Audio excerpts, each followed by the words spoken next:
విపరీతమైన చల్లదనానికి ఆమె వేళ్లు ముడుచుకుని కొంకర్లు పోతున్నాయి. ఆమె పరిస్థితి క్రమంగా విషమిస్తోంది.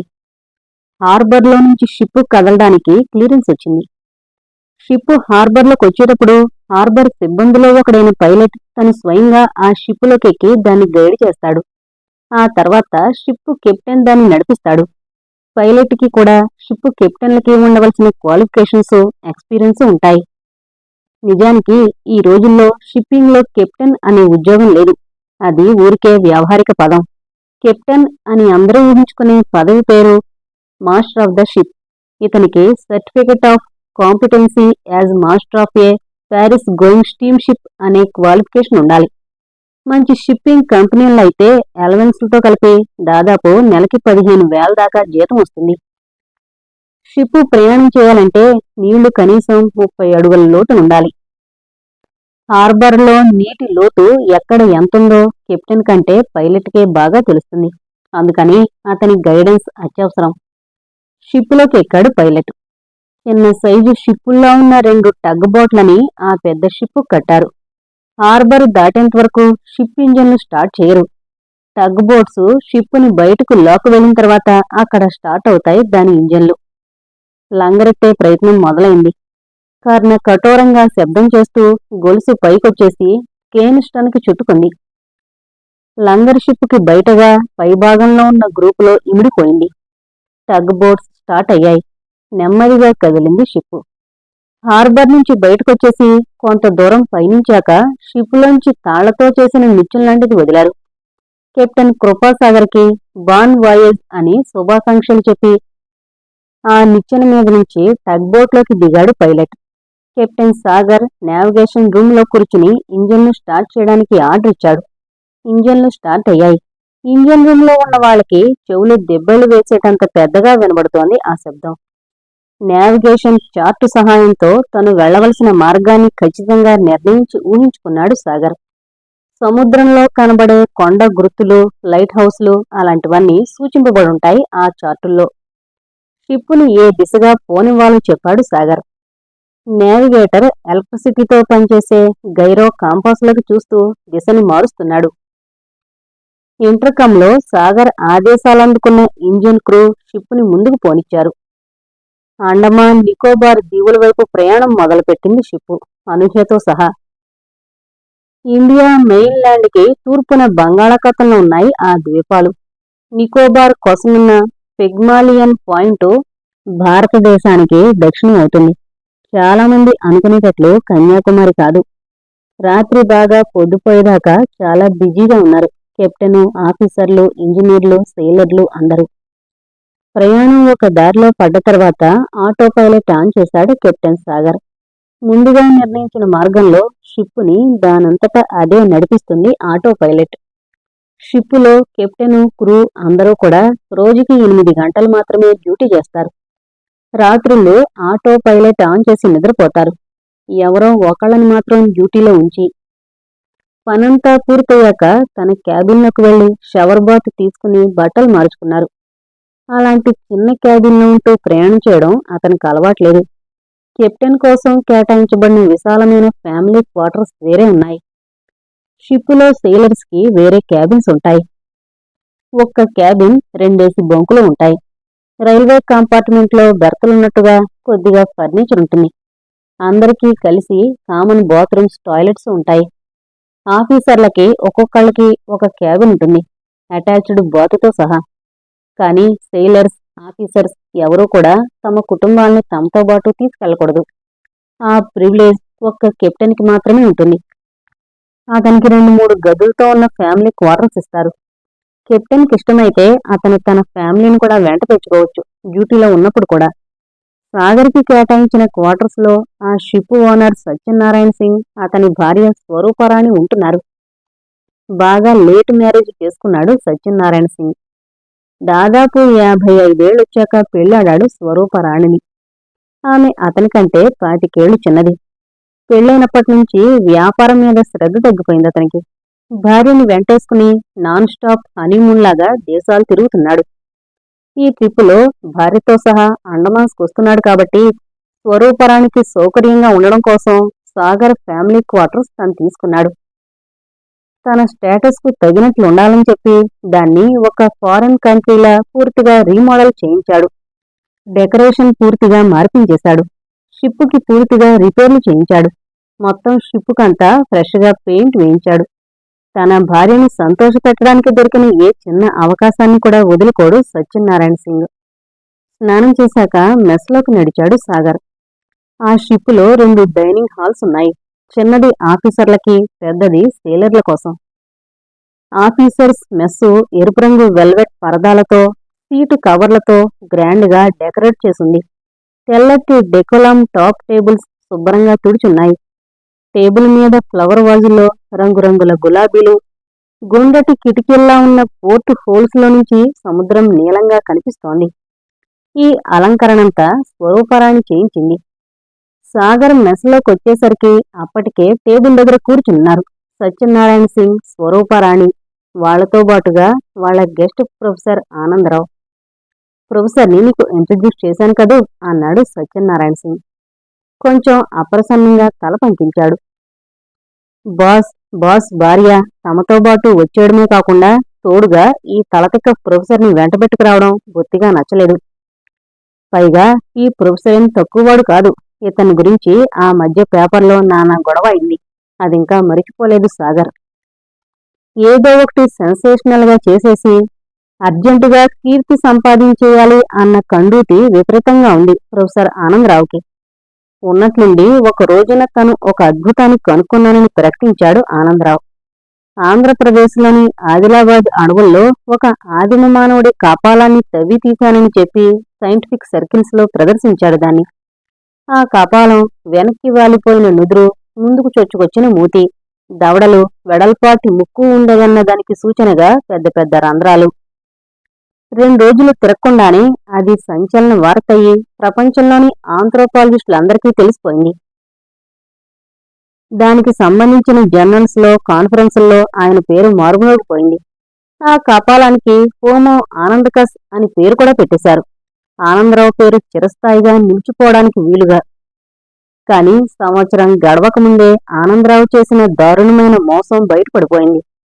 అది నిజంగా ఆదిమ మానవుడి కపాలం కాదని, మనిషి పుర్రెకి ఒరాంగుటానని కోతి దవడ ఎముకలు తెలివిగా అమర్చి ఆనందరావు అందర్నీ కొన్నాళ్లపాటు వెర్రివెదవల్ని చేశాడని అర్థమైంది. ఆ తర్వాత చాలా కాలం పాటు ఎవరికీ మొహం చూపకుండా అదృశ్యమైపోయాడు ప్రొఫెసర్. మళ్లీ ఇన్నాళ్లకు ఇలా సముద్రం మీద తేలుతున్నాడన్నమాట. ఎందుకు? అండమాన్ నికోబార్ ద్వీపాల్లో నరమాంస భక్షకులైన ఆదివాసుల తెగ ఒకటుంది. వాళ్ళని మనం కలుసుకోవాలి అన్నాడు ప్రొఫెసర్ సాగర్ ఆలోచనను చదివేస్తున్నట్లు. అందరూ ఒక్కసారిగా ఊపిరి లోపలికి పీల్చుకున్న శబ్దం వినపడింది. నిర్ఘాంతపోయి చూశాడు సాగర్. అండమాన్స్లోనా? నేనిప్పుడు వినలేదే. వేదాంతిలా సహనంగా నవ్వాడు professor. My dear young man, నీకు అండమాన్స్ గురించి అసలేమైనా తెలుసా అన్నాడు అతని జనరల్ నాలెడ్జి పరీక్షిస్తున్నట్లు. పౌరుషంగా చూశాడు సాగర్. అండమాన్ అంటే 350 ద్వీపాల సముదాయం. పోర్ట్ బ్లెయర్ దానికి రాజధాని. ఈ దీవుల్లో 6 తెగల ఆదివాసులున్నారు. మంగోలియన్ జాతికి చెందిన పికోబారి, షోంపెయిన్లు, నీగ్రో జాతికి చెందిన గ్రేట్ అండమాన్, ఓంగే, జరావా, సెంటినెలీ తెగలున్నాయక్కడ. అక్కడే పప్పులో కాలేశావు అన్నాడు ప్రొఫెసర్ విజయ గర్వంతో చూస్తూ. ఈ 6 తెగలు కాక మరో తెగ ఉందని రుజువు దొరికింది నాకు. వాళ్ళు నరమాంసం తింటారు. అపనమ్మకంగా చూశాడు సాగర్. ప్రొఫెసర్ చెప్పడం మొదలుపెట్టాడు. అండమాన్స్లో 350 ద్వీపాలున్నా వాటిలో 35 ద్వీపాల్లోనే మనుషులు ఉన్నారనుకుంటున్నాం ఇన్నాళ్ళు. కాని మరో ద్వీపంలో కూడా అనాది మానవుల సంతతి చెందిన ఇంకొక తెగుందని ఈ మధ్యనే కొన్ని సూచనలు దొరికాయి. మరికొంత పరిశోధన జరిపాను. అది నిజమేం తేలింది. ఇంకా పాత రాతి యుగంలోనే బతుకుతున్నారు వాళ్ళు. మానవజాతి పురోభివృద్ధికి కారణమైన నిప్పు, చక్రం గురించి కూడా వాళ్ళకేమీ తెలీదు. అంతకంటే ముఖ్య విషయం, వాళ్లలో క్యానిబలిజం ఉంది. అంటే తమ జాతి ప్రాణుల్ని తామే తినే లక్షణం. ఇది కొన్ని రకాల పాముల్లో, తదితర జంతువుల్లో కనబడుతుంది. కొద్ది క్షణాల పాటు ఆలోచిస్తూ ఉండిపోయాడు సాగర్. సరే, మీరు ఆ అనాది మానవుల్ని కలుసుకుంటారే అనుకోండి. కలుసుకుని చూస్తాం, మాట్లాడతాం, ఫోటోలు తీస్తాం అన్నాడు ప్రొఫెసర్ గుమ్మరంగా. కాని ఆయన అసలు ఉద్దేశం వేరే ఉంది. ఆ నరమాంస భక్షకుల్లో ఒకణ్ణన్న దొంగచాటుగా బంధించి సిటీకి తెచ్చి తన గార్డెన్లో ఉంచుకుని ఏ చింపాంజీనో మరో చిత్రమైన జంతువునో ప్రదర్శించినట్లు ఫ్రెండ్స్కి ప్రదర్శించాలని. కాని ఆ సంగతి పైకి చెప్పలేదు. అతను పూర్తిగా నిజం చెప్పడం లేదనిపించింది సాగర్కి. కొత్త మనుషులు కనబడితే ఆదివాసులిచ్చే స్వాగతం ఎలా ఉంటుందో తెలుసా అన్నాడు పదునుగా. ఎలా ఉంటుంది? వాళ్లల్లో చాలామంది కొత్త మనుషుల్ని కలవడానికి అస్సలు ఇష్టపడరు. కొద్ది సంవత్సరాల క్రితం కొంతమంది జర్నలిస్టులు జరావా తెగ ప్రజల్ని కలుసుకోవడం కోసం ఒక షిప్పులో వెళ్లారు. షిప్పు తీరం చేరకముందే జరావాలు ఒడ్డుదాకా పరిగెత్తుకొచ్చి విషపు బాణాలు వదిలారు. భయపడిపోయి షిప్పుని వెనక్కి తిప్పుకుని వచ్చేశారు జర్నలిస్టులు. సత్యనారాయణ సింగ్, స్వరూపారాణి ఆ సంభాషణ అతి జాగ్రత్తగా వింటున్నారు, మధ్యలో అడ్డు తగలకుండా. సాగర్ చెబుతూనే ఉన్నాడు. ఆ ఆదివాసులు మనల్ని తప్పించుకుని తిరగాలని ప్రయత్నిస్తూ ఉన్నప్పుడు మనం వెళ్లి వాళ్ల స్వేచ్ఛకి భంగం కలిగించడం తప్పు. ఉదాహరణకి మన విషయమే తీసుకోండి. మీరు ఎవరినైనా మీ ఇంటికి ఇన్వైట్ చేస్తే వాళ్ళొచ్చి మీ డ్రాయింగ్ రూమ్లో కూర్చుని మాట్లాడి వెళ్ళిపోతే బాగుంటుంది గాని, మీరు ఏకాంతాన్ని కోరుకుంటూ బెడ్రూంలోకి వెళ్లి తలుపులు వేసుకున్న తర్వాత తలుపు కంతలో నుంచి తొంగి చూసి కిటికీలో నుంచి దూకి లోపలికొస్తే ఎలా ఉంటుందో అలాగే ఉంటుంది ఇది కూడా. అసహనంగా పిడికిలతో బల్ల మీద గుద్దాడు professor. See young chap, you are talking nonsense. పిడివాదంతో నందిని పంది చేయొచ్చు, పందిని నంది చేయొచ్చు. అడవి మనుషులు మనము ఒకటే అనుకుంటే ఎలాగా? ఆ జంగిలీగాళ్ళకి నాగరికత తెలీదు, వాళ్ళని ఉద్ధరించాలి మనం. ఏమిటా ఉద్ధరింపు? మీరు వెళతారు, అష్టకష్టాలు పడి వాళ్ళని మచ్చిక చేసుకుంటారు. వాళ్ల కోసం అక్కడో గుడి బడి పెడతారు. 5వ క్లాస్ దాకా చదువు చెప్పించి వదిలేస్తారు. వస్తువులిచ్చి వస్తువులు తీసుకునే పద్ధతి వదలగొట్టి డబ్బులు అలవాటు చేస్తారు. అంతే. 5వ క్లాస్ దాకా చదివిన తర్వాత వాళ్ళని కడవల్లో ఉండడానికి ఇష్టపడరు. పట్టణాలకి పరుగులు తీస్తారు. ఏ తాలూకా ఆఫీసులోనో బిళ్లబొంట్రోతుగా చేరి చాలని జీతపురాలతో యాంత్రిక జీవితానికి అలవాటు పడతారు. అంటే ప్రకృతి మాతకి ముద్దు బిడ్డలా పౌరుషంగా బతుకుతున్న వాళ్ళని పట్టణాలకు లాక్కెళ్లి జీవోత్సవాలుగా మారుస్తారన్నమాట. అమాయకంగా గడిచిపోయే వాళ్ల బతుకుల్లో మన కపటాలు కల్మషాలు తీసుకువెళతారన్నమాట. ఇదే మీరు కోరుకునే ఉద్ధరణైతే అది వాళ్ళకు అంత అవసరం అనుకోను. ప్రొఫెసర్ కోపంతో ఊగిపోయాడు. వాతావరణం వేడిగా మారుతోందని గ్రహించిన సత్యనారాయణ సింగ్ టేబుల్ కింద నుంచి నెమ్మదిగా ప్రొఫెసర్ చేతి నొక్కాడు. తమాయించుకుని కొద్దిగా తెగ్గాడు ప్రొఫెసర్. నేను చెబుతున్న ఈ తెగ మనుషులు క్యానిబల్స్ అని చెప్పాను కదా. వాళ్ళు మనుషుల్ని తింటారు. ఇంకెవరూ దొరకపోతే తమ బంధువుల్ని మిత్రుల్ని కూడా తినేయడానికి సంకోచించరు. అలా తిని తిని వాళ్ల సంఖ్య ఇప్పుడు 25కి పడిపోయింది. త్వరగా అంతరించిపోతోంది ఆ తెగ. అందుకని తక్షణం వాళ్ళని కాంటాక్ట్ చెయ్యాలి మనం. నరభక్షణం తప్పు అని వాళ్లకు అర్థమయ్యేలా చెప్పాలి. ఆ తెగ పూర్తిగా అంతరించిపోకుండా సేవ్ చెయ్యాలి. ఓకే? సాగర్ ఏమీ మాట్లాడకుండా తందూరి రోటి మీద పొటాటో కర్రీ వేసుకుని దానిమీద సాల్టు పెప్పరు జల్లి గుండ్రంగా తరిగిన ఉల్లిపాయ ముక్కొకటి ఉంచి టమాటో సాస్ వంపి దాన్ని ఫోర్కుతో గుచ్చి నోట్లో పెట్టుకున్నాడు. ఈ సంభాషణ ఇంక చాలు అని సూచిస్తున్నట్లు. విశాఖపట్నం జగదాంబ సెంటర్, నవంబర్ 2వ తారీఖు. హైదరాబాద్ నుంచి వచ్చిన అనూహ్య ఫ్రెండ్స్ అందరూ ఎలిజబెత్ వాళ్ల సిస్టర్ ఇంట్లోని ఒక గదిలో ఇరుకిరుగ్గా పడుకునున్నారు. రాత్రి సినిమా చూడడం వల్ల ఎవరికీ త్వరగా మెలకువ రాలేదు. ఎవరో తలుపు తట్టిన శబ్దం వినపడింది. కళ్ళు నిలుముకుంటూ లేచి తలుపు తీసింది ఎలిజబెత్. ఒక నడివయసావిడ నిలబడింది గది బయట. నేను అనూహ్య ఆంటీనమ్మా అందావిడ. అనూహ్య లేచిందా? ఎలిజబెత్కి నిద్రమత్తంతా ఒక్కసారిగా దిగిపోయింది. అనూహ్య, అది మీ ఇంటికి వచ్చిందిగా అంది ఆశ్చర్యంగా. ఆవిడ కంగారు పడింది. మా ఇంటికి వచ్చిందా? ఎప్పుడు? నిన్న సాయంత్రం హార్బర్ నుంచి అటే వెళ్ళిపోయింది. క్షణాల్లో అందరూ లేచారు. గందరగోళంగా మాటలు ఆదరాబాదరాగా కొందరు పోలీస్ స్టేషన్కు, కొందరు హార్బర్కి పరిగెత్తారు. అనూహ్య ట్రాప్ అయిపోయిన షిప్పు అప్పటికే నడి సముద్రంలో ఉంది. అనూహ్యని వెతుకుతూ వచ్చిన ఆమె ఫ్రెండ్స్, ఆంటీ హార్బర్ అధికారులకి రిపోర్టు చేయగానే వాళ్లు షిప్పుకి రేడియో మెసేజ్ పంపించారు. తెల్లవారగానే వంటకి కూరగాయలు, మాంసం తీయడం కోసం కోల్డ్ స్టోరేజ్ తలుపులు తెరిచాడు హెడ్ కుక్ ఇబూకా. తలుపు తీయగానే కలిగే చల్లటి అనుభూతి ఇంకా కలగలేదు అతనికి. పైగా భరించలేనంత ఉక్కగా వేడిగా ఉంది. లోపల చిమ్మ చీకటిగా ఉంది. ఆశ్చర్యంగా చూస్తూ ఉండిపోయాడు. ఎందుకిలా అయింది? కోల్డ్ స్టోరేజ్ రూమ్స్ కి పవర్ సప్లై ఆగిపోయిందా? తెరలు తెరలుగా దుర్వాసనేదో రావడం మొదలుపెట్టింది.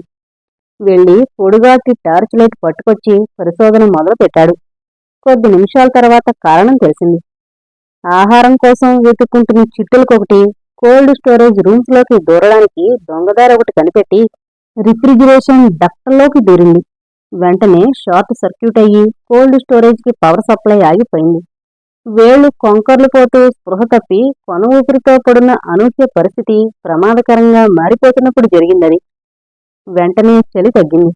కిటికీలు లేకుండా ఎనపెట్టిలా ఉన్న ఆ గదులు వేడిగా అయిపోయాయి.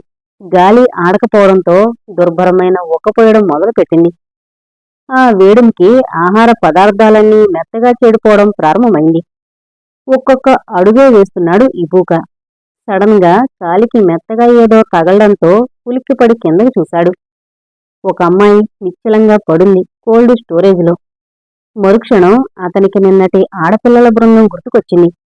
అందులో ఒక అమ్మాయి ఇందులో ఉండిపోయిందో ఏంటి కొంపదీసి. ముచ్చెమట్లు పోసే అతనికి బయటకు పరుగు తీశాడు. అప్పటికే హార్బర్ నుంచి రేడియో మెసేజ్ అందింది సాగర్కి. అతను గబగబా ఒక్కొక్క రూము వెతుకుతూ వస్తున్నాడు. సార్, నేను పెద్ద తప్పు చేశాను అన్నాడు ఇబూక ఏడుపు గొంతుతో. అతనికి జవాబు చెప్పకుండా క్విగ్గా లోపలికి వెళ్ళాడు సాగర్. అచేతనంగా పడున్న అనూహ్య అతనికి అంటబడింది. వెంటనే ఆమెను ఎత్తి చేతిలోకి తీసుకుని కెప్టెన్స్ క్వార్టర్ వైపు నడిచాడు. తలుపు బయట మనుషుల గొంతులు హడావిడి వినగానే డబుల్ బెడ్ మీద లేచి కూర్చుంది స్వరూపరాణి. ఎక్స్క్యూజ్ మీ మేడం అంటూ అనూహ్యని జాగ్రత్తగా బెడ్ మీద పడుకోబెట్టాడు సాగర్. లివింగ్ రూమ్ లో ఒక మూలగా ఖరీదైన చెక్కతో చేసిన బారుంది. ప్రపంచంలో దొరికే ఖరీదైన మద్యాలన్నీ దానిలో పేర్చున్నాయి. ఫ్రెంచ్ బిస్కెట్ బ్రాందీ సీసా తీశాడు సాగర్. చిన్న గ్లాసులోకి దాన్ని వంచి వేళ్లతో అనూహ్య బుగ్గలు నొక్కి ఆమె నోరు తెరుచుకునేలా చేసి గ్లాసులోని ద్రవాన్ని ఆమె నోట్లో పోశాడు. బ్రాందీ శరీరానికి వేడిని కలగజేస్తుంది. ఒక్క గుటక వేసి వెంటనే మొహం చేదుగా పెట్టింది అనూహ్య. మరో గుక్కెడు పోశాడు సాగర్.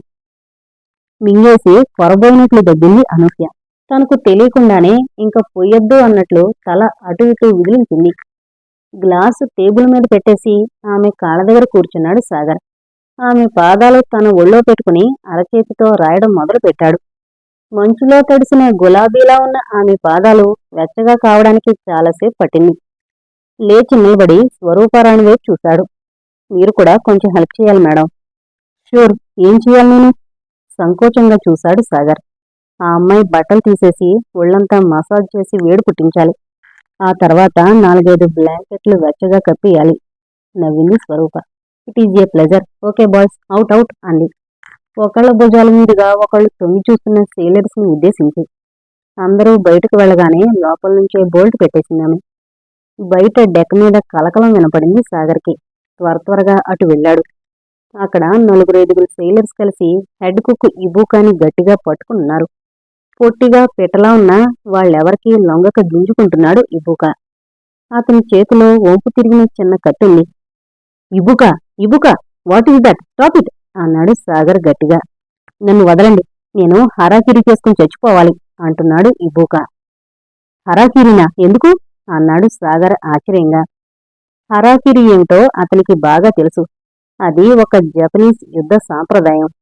శత్రువు చేతికి చిక్కడం కన్నా ఖడ్గంతో పొడుచుకుని చచ్చిపోయి మానాభిమానాలు దక్కించుకోవడమే మంచిదనుకునేవారు జపనీస్ యోధులు. అందుకుగాను పదునైన చిన్న కత్తితో కడుపుని ఎడంవైపు నుంచి కుడివైపుకి కోసుకుని ఒకసారిగా కత్తిని పైవైపుకి మెలితిప్పుతారు. పేగులు తెగిపోయి మరణం సంభవిస్తుంది.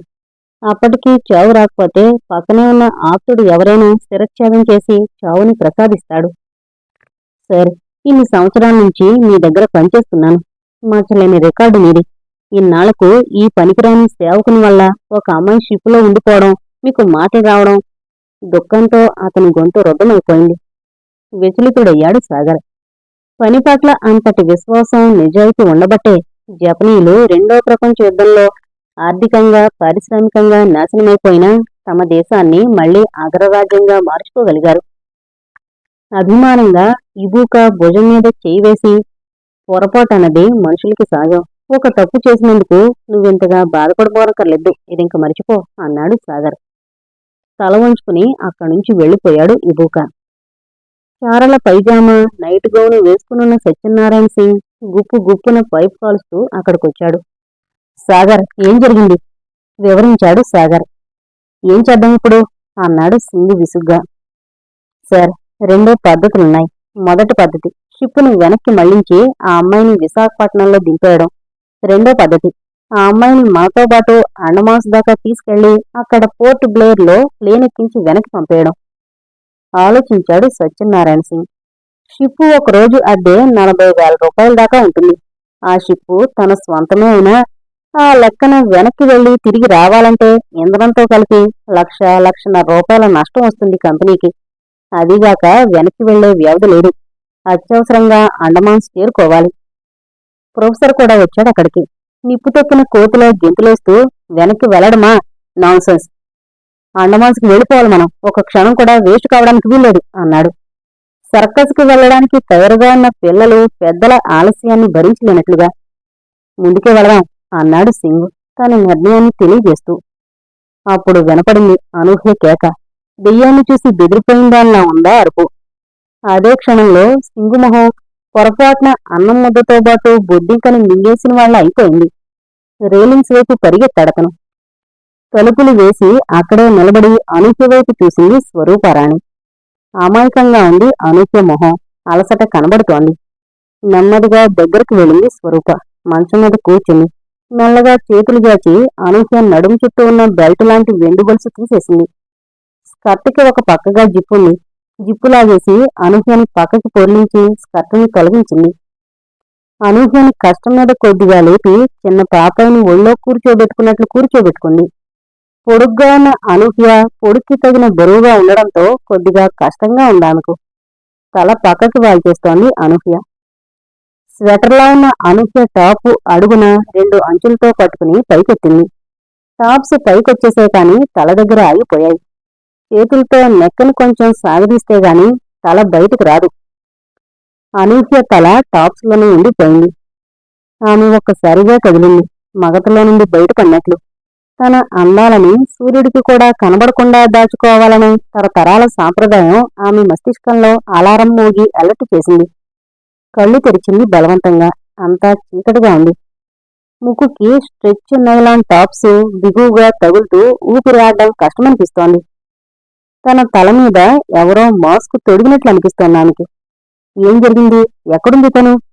కొద్ది క్షణాల పాటు ఏమీ అర్థం కాలేదు. ఆ తర్వాత జరిగిందంతా ఒక్కసారిగా గుర్తుకొచ్చింది. క్రమంగా స్పర్శ తెలిసింది. వెచ్చటి మృదువైన చేతులు. అప్పుడు కేక పెట్టింది అనూహ్య. టాప్స్ని బలవంతంగా కిందకు లాగేసుకుంది. ఎదురుగా ఉన్నది ఒక స్త్రీ. 30 ఏళ్లుంటాయి. అందంగానే ఉంది. కాని నరమాంసం భక్షించే చిరుత పులులకుండే అందం అది. యువర్ బాడీ ఈజ్ బ్యూటిఫుల్ అంది రాణి తమకంగా.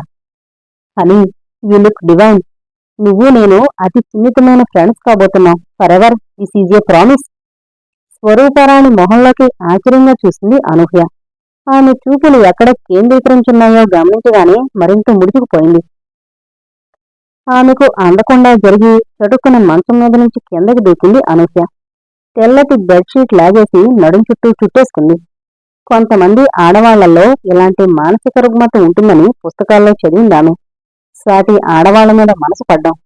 కాని అలాంటి వాళ్ళని చూడడం ఇదే మొదలు. బయటికి వెళ్ళిపోబోతున్న అనూహ్యని వారించాలని చూస్తూ, honey, calm down, please calm down అంటోంది స్వరూప. వినిపించుకోకుండా బోల్ట్ తీసి బయటకు పరిగెత్తింది అనూహ్య. అంతసేపు ఆపకుండా అరుస్తూనే ఉంది. ఎక్కుపెట్టి వదిలిన బాణంలా నేరుగా తన వైపే దూసుకునొస్తున్న అనూహ్యని ఆశ్చర్యంగా చూశాడు సాగర్.